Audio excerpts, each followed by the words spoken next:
금보영의 여자 문제는 성룡따거와 마찬가지로 어마어마합니다. 대륙의 여신이라고 불리는 판빙빙 누나와의 멍 때리고 싶을 땐 도비TV 도아! 도린 여러분들 안녕하세요, 도비입니다. 이전 올렸던 성룡 영상들의 반응이 좋아서 무협영화 홍콩 영화계의 큰형님이라고 불리는 날아다니는 무술돼지 홍군보 따거 영상을 준비했습니다. 함께 보시죠.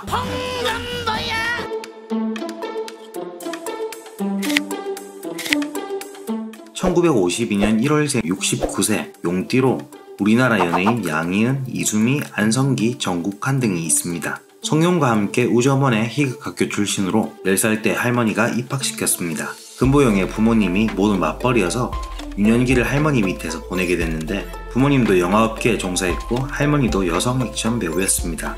우점원의 희극학교는 기숙사 생활로 죽거나 다치더라도 책임을 지지 않는다는 각서 같은 계약서를 쓴다고 이전 성룡 영상에서 말했었는데 궁금하신 분들은 자세한 내용이 있는 성룡 영상을 오른쪽 상단 링크를 클릭하시면 볼 수 있습니다.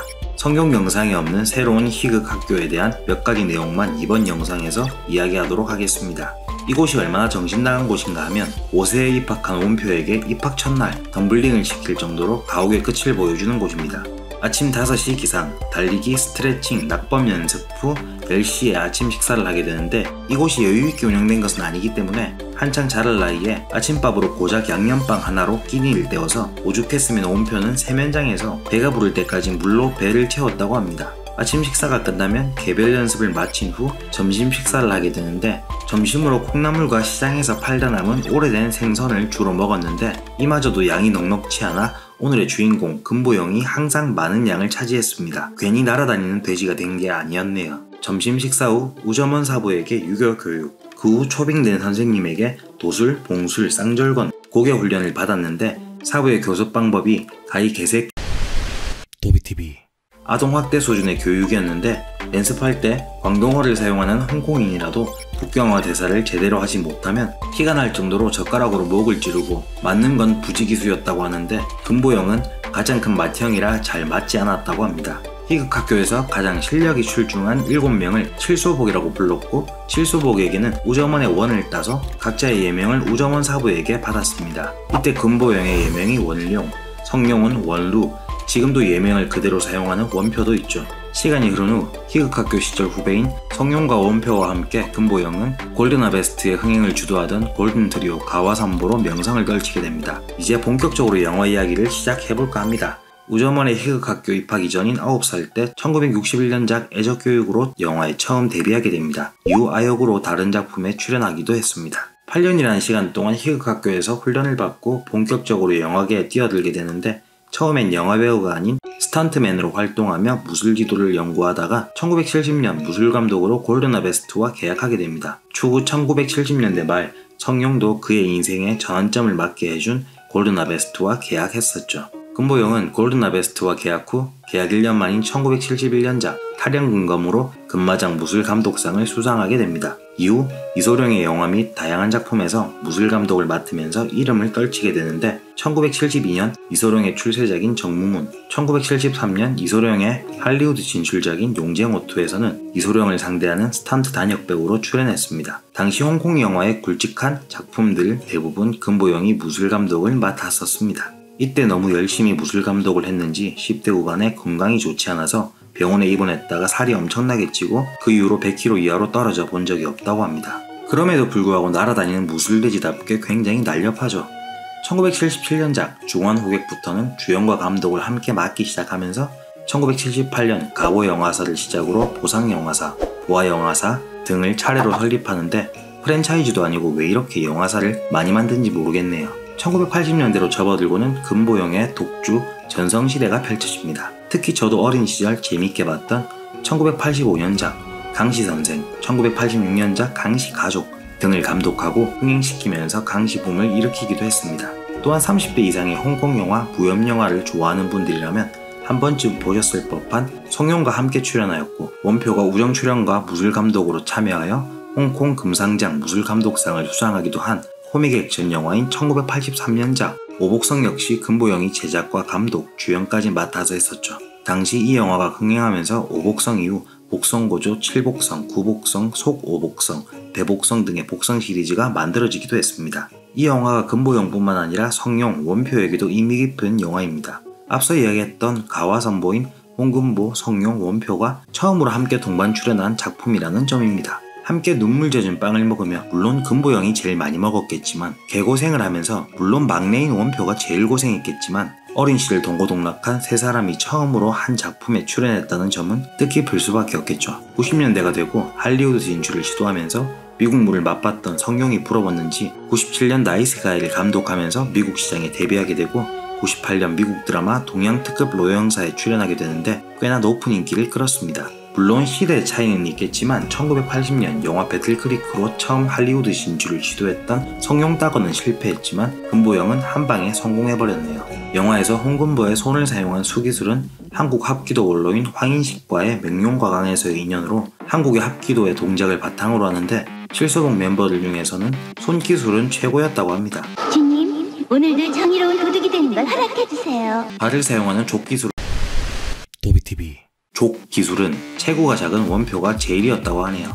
성룡의 자서전 철길기절의 늙은노라에서 체급의 차이로 본인은 홍금보를 이길 수 없고 마찬가지 이유로 원표 역시 본인을 이길 수 없을 것이라고 이야기하면서 그래서 체급이 작은 원표든 스피드를 이용한 기술이나 고개 동작을 주로 익혔고 성룡은 주변 지형을 이용한 스턴트 액션을 익혔다고 이야기하기도 했습니다. 각자의 특성도 다르지만 금보영과 성룡따거의 스턴트 팀인 홍가반과 성가반은 스턴트 연출을 하는 방식도 다릅니다. 금보영의 홍가반은 현실적인 액션과 개개인의 특성을 살린 모션을 중시하는데 어찌나 현실을 중시하는지 영화 촬영 중 명치에다 있는 힘껏 킥을 날려 병원에 실려보내고 실복성 촬영 중엔 턱에 어퍼컷을 날려버려 며칠 동안 음식을 먹는 것조차 힘들게 하는 등 실제로 때린 적이 굉장히 많다고 합니다. 성가반은 구성원들이 합을 맞춰 무모하다 싶을 정도의 액션을 연출하는데 이로 인해 이전 영상에서 이야기한 것처럼 성룡이 크게 다친 경우가 굉장히 많았었습니다. 둘 다 보험사의 블랙리스트인 건 매한가지입니다. 스턴트뿐만 아니라 성격도 홍금보와 성룡이 달라서 다툼이 많았는데 희극학교에서 칠소복 시절부터 첫째인 금보영에게 가장 반항했던 게 성룡이었고 영화 칠소복이 개봉했을 때 홍금보가 어린 시절을 너무 미화했다며 그에게는 즐거운 추억이었겠지만 우리는 끔찍했다 라고 말하기도 했습니다. 두 사람이 불화설이 나기도 했었습니다. 성룡이 서부극과 쿵푸를 혼합한 영화의 아이디어를 생각해내서 홍금보에게 같이 영화를 만들자고 제안했는데 홍금보가 그런 영화는 홍콩에서 통하지 않는다는 이유로 반대했었습니다. 그런데 성룡이 1986년 용영호제의 촬영 중 부상으로 활동을 중지하고 있는 사이 생각이 바뀐 홍금보가 원표를 데리고 부귀열차라는 서부극과 쿵푸를 섞은 영화를 찍어 개봉하게 됩니다. 이에 화난 성룡이 동방도궁에 출연 제의를 거절하고 세 사람이 함께 감독하고 찍는 가와산보의 프로젝트 A2를 단독 주연으로 찍기 시작하면서 두 사람의 사이는 완전히 틀어지게 됩니다. 하일복성의 촬영 도중에는 갈등이 심해져 후반부에는 아예 성룡이 나오지 않고 1988년작 비룡맹장을 촬영할 쯤에는 매 장면을 촬영할 때마다 서로 싸우는 바람에 스태프들이 굉장히 난감했다고 합니다. 나이를 조금씩 먹어가면서 성룡따거가 금보영에게 감사했었던 일도 생기는데 성룡의 영화가 뜨고 유명해지면서 삼합회에게 협박을 당하고 시달릴 때 홍금보가 나서서 막아주었다고 합니다. 금보영은 삼합회가 홍콩 영화계에 개입하는 것을 반대하며 배우들을 협박할 때마다 직접 나서서 막아주었다고 합니다. 그래서 홍콩 영화계에서 홍금보를 큰형님으로 부르고 존경한다고 하네요. 반면 모두를 무서워하는 삼합회에게 금보영이 하는 행동을 보고 삼합회에서 영향력이 많은 간부이지 않을까 하는 소문도 돌았다고 합니다. 성룡이 무명시절 한국에서 육개장을 먹으며 충무로에서 생활했다는 사실은 모두들 잘 알고 계실 텐데 금보영 역시 젊은 시절 충무로에서 생활하기도 했습니다. 이때 첫 아내인 한국인 아내 주연옥 씨를 만나게 됩니다. 보수적인 사회 분위기였던 1970년대 초 한국에 왔을 때 당시 여자친구였던 아내가 변경된 호텔 수속을 대신해주고 호텔 방까지 안내해주려고 하는데 프론트에서 신분증을 요구하며 막아서자 어림도없다! 이에 불같은 성격의 소유자인 금보영이 이 여자는 내 아내라고 말하고 다음날 두 사람이 영사관으로 가서 결혼수속까지 밟았다고 합니다. 이렇게 쿨하게 결혼한 두 사람은 3남1녀를 낳게 되고 금보영이 인기를 얻고 난 후 외박, 음주, 여자 문제로 시끄러워지자 결혼생활 내내 다투다 14년 만에 이혼하게 됩니다. 금보영의 여자 문제는 성룡따거와 마찬가지로 어마어마합니다. 대륙의 여신이라고 불리는 판빙빙 누나와의 스캔들을 빼놓을 수가 없겠죠.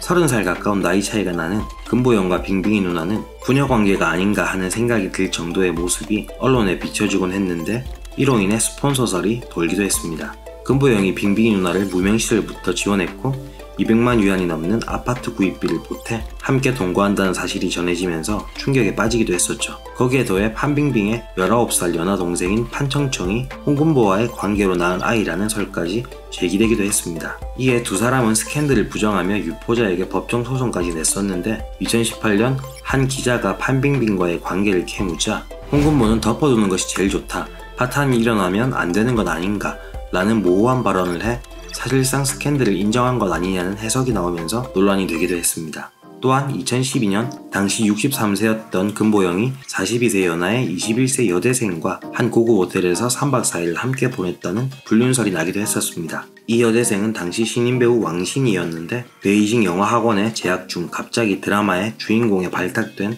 신의 스타였습니다. 이를 두고 판빙빙을 스타로 만든 사람이 금보영이니 왕신이가 제2의 판빙빙이 될 수도 있겠다고 언론에서 말하기도 했습니다. 두 사람 말고도 젊은 시절부터 여자 문제로 꽤나 말이 많았기 때문에 파헤쳐보면 고구마 줄기처럼 나오지 않을까 싶네요. 역시 성형 따거나 금보영이나 유명해지고 나서부터는 여자 문제로 구설수에 오르게 되네요. 요즘 인터넷에 올라오는 금보영의 사진을 보면 예전 같지 않은 모습에 안타까운 생각도 들고 역시 세상을 떠들썩하게 한 사람들도 늙어서는 다 똑같구나 라는 생각이 들기도 합니다.